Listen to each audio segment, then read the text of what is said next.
자, 사상 체결구매에 이 59조 4천억의 추경안이 가결되었습니다. 공약을 지키기 위해서 한다. 말하지 않겠습니다. 그 부분에 대해서 평가할 필요를 못 느낍니다. 다만 제가 요즘 이 윤 정권을 비판하는 부분에서 많은 사람들이, 대부분의 사람의 속성은 현실에 안주하려 그러고 힘 있는 사람 쪽에 의탁하려 그러죠. 한국에서 제일 잘난 의사단체들과 병원단체들이 정호영 후보를, 장관 후보를 지지한다고 말합니다.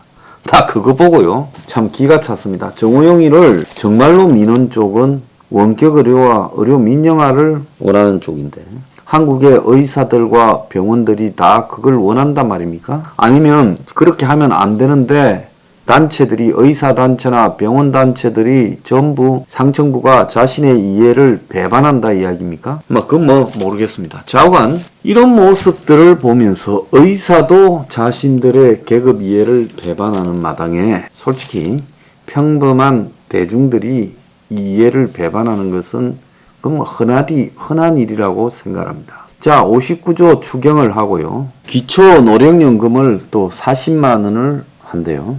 자, 국민연금으로 40만 원을 받으려면 11년을 버어야 된다는 이야기가 있습니다. 그래서 좀 있으면 몇 년 뒤엔 병사 월급도 200만 원을 주고요. 그러니까 ROTC에 아무도 안 가고 부사관 지원도 안 하고 이제 구급 공무원 이런 것도 별로 지원을 안 한다고 합니다. 자, 나라가 어디로 가려고 그러는가? 자, 위기의 신호탄으로 이 자산 거품 중에 제일 취약한 이 코인 거품이 꺼지기 시작했습니다. 자, 그래도 대부분의 사람은 지금 이것이 의미하는 부분을 모르고 갑니다. 자, 그래서 많은 사람들은 저보고 비판을 합니다. 왜 대중들의 대의에 따라서 평론을 하지 않고 대중들이 원하는 것과 다른 평론을 하느냐?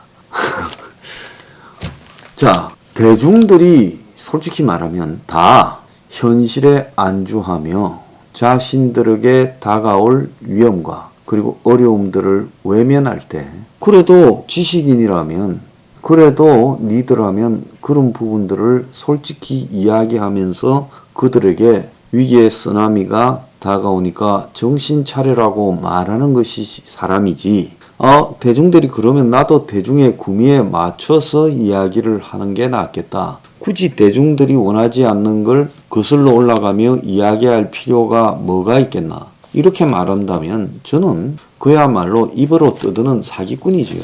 과거에 미국에 이런 사기꾼 부흥사들이 많았고 지금도 이 미국의 기독교에 엄청난 이런 사기꾼들이 돈을 쓸어 담고 있고 한국에도 마찬가지입니다. 종교를 빙자해서요, 사람들을 영혼을 갖다가 세탁한다면서 사기를 치고, 유튜브에도 마찬가지예요. 솔직히 한 줌의 지식도 가지지 못한 자들이 그냥 시류에 따라서 대중들이 듣고 싶어하는 그런 것들을 떠들어대면서 돈을 끌고 모으고 있습니다. 자, 그거는요, 뭐하고 똑같느냐? 술집에 가면 여성들이 웃음을 팔고 몸매를 팔지요. 자, 그러면서 다 마취되어서 술을 마시는 것과 크게 다르지 않은 겁니다. 그러니까 이 바닥에도 유튜버 등에서 대중에게 그들이 듣고 싶어하는 낙관을 파는 장사꾼들이 두드러해요. 낙관팔이라고 저는 정의를 하겠습니다. 자, 저는 비관을 팔지요. 염세주의를 팝니다. 내가 비관주의자고 염세주의라서 그런 게 아닙니다. 저는 한마디로 비관적 낙관주의자입니다. 제가 만약에 염세주의자라면 벌써 자살을 했거나 어디 언둔해서 살지, 이렇게 사람과 뒤섞여서 살 수 있겠습니까? 저는 궁극적으로 제가 생각하는 미래가 맞을 거라는 나름의 확신이 있습니다. 자, 경제적인 붕괴와 정치적인 몰락, 그리고 경제와 정치의 격차, 파퓰리즘의 유행, 그리고 전 세계 혼돈의 시대, 그리고 그 혼돈에서 견디지 못한 자의 침략, 이런 것들이 지금 전 세계에 이루어지고 있다. 그런 시대가 되어가고 있다고 벌써 스포 15조 책에 그걸 다 기재를 했어요. 그래서 그 책을 갖다가 대재앙 시대의 생존 전략 스포 15조라고 제가 앞에 대재앙 시대의 생존 전략이라는 제목을 붙였습니다. 옛날에 클린턴 때인가 이런 이야기를 했죠.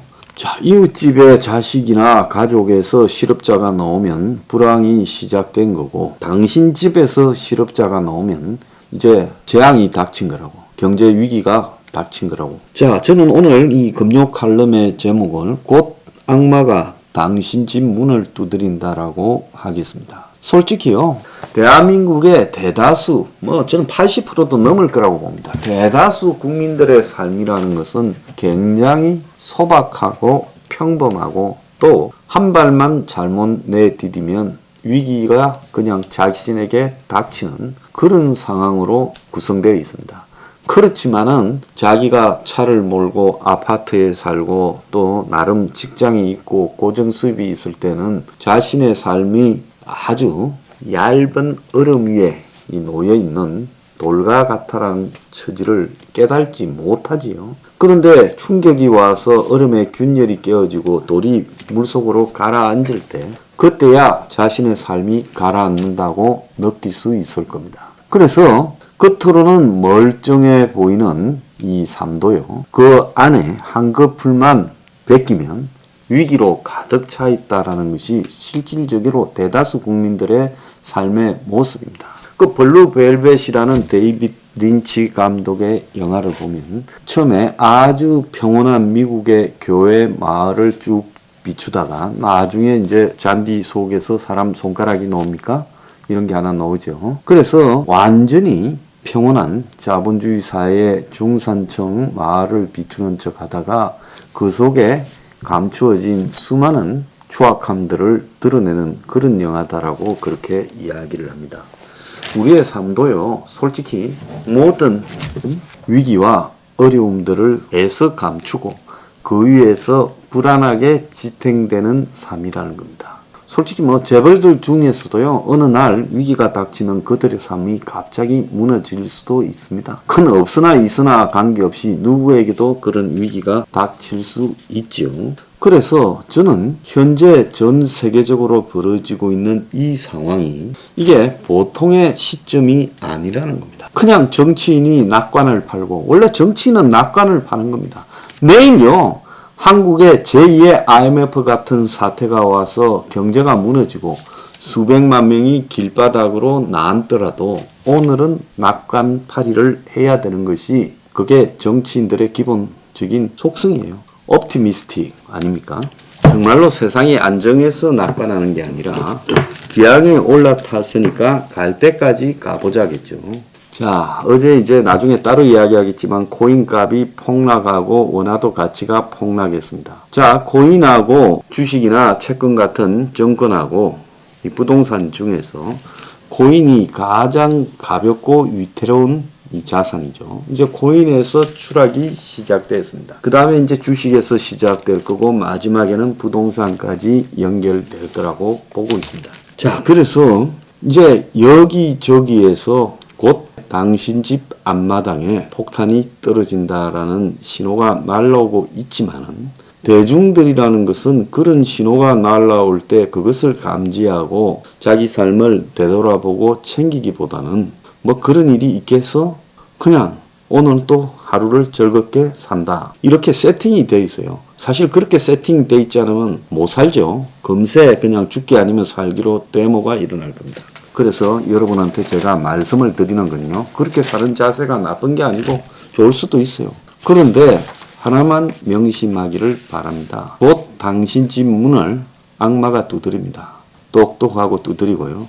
그때 당신의 삶은 이제 완전히 파괴로 무너질 수 있다는 겁니다. 그래서 우리가 그런 상황이 오기 전에 사실은 모두가 다 안전하게 구렁텅이에서 빠져나가도록 공론화하고 도우고 해야 되는데 사실은 그 당사자들부터도 이런 일을 드러내기 싫어하고 어떻게 해결되겠지 생각하는 구조 속에서 빠져나갈 방법은 없습니다. 그래서 어떤 사람들 집부터 빨리 두들기느냐, 지금 수억의 빚을 가지고 있는 사람들, 자영업을 한다든지 또 무슨 개인 사업을 한다고 엄청난 빚을 진 사람, 곧 이제 그 빚을 회전시키는 일이 불가능하게 될 겁니다. 그리고 연끌 투자한다고 20, 30, 40대들이 엄청난 수억 원의 빚을 얻어서 집을 샀다가 그 집 가격이 지금 내려가고 있는 사람들. 자, 이제 그 사람들은 자신의 삶의 균열이 곧 올 거라고 생각하고요,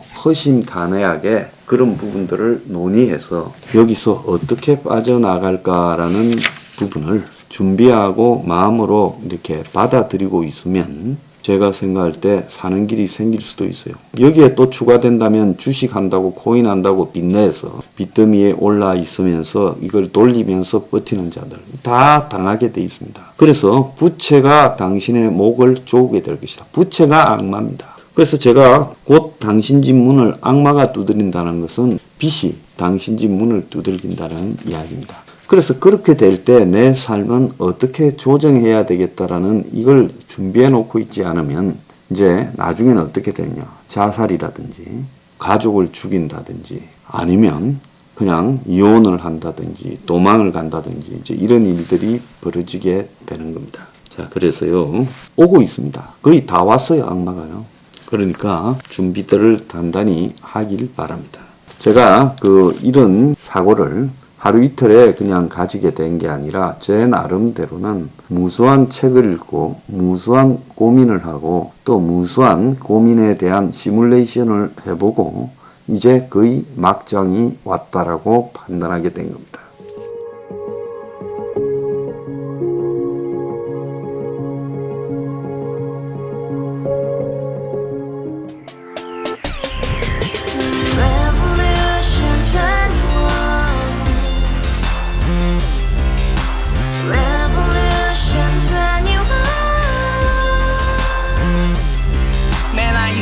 월세 30 코인빚만 300 서울에 온 지 벌써 10년 아둥바둥 버텼지만 여전히 난 반지 하에 제왕 곰팡이 연문제약 내비랑 깡통망통 완전히 폭망 90원 창문만큼 작아진 내 꿈 연애 결혼 내 집 모든 게 헛꿈 1년 전 떠난 여친 울며 말했지 같이 써봤자 평생 가본 게 꼭꼭꼭하지 가바후스 700 나도 소유주 가바후스 700 나의 소유주 택시기사 우라부지 마트 캐셔 울어무니 우리 집안 다 털어봤자 후줄 그래 개선민 내 미래 거기서 팍 끝난 거지 팍 더 이상 노력 따윈 괴물이 스펙 찾아서 말리 비오는 날 알바 잘려 맨날 학원 날 개쳐 발려 밤비 내리는 양화대교 홀로 걷고 있을 때 현수막에 아로 새겨진 평당 700짜리 아파트 다같이 소리 질러 혁명 21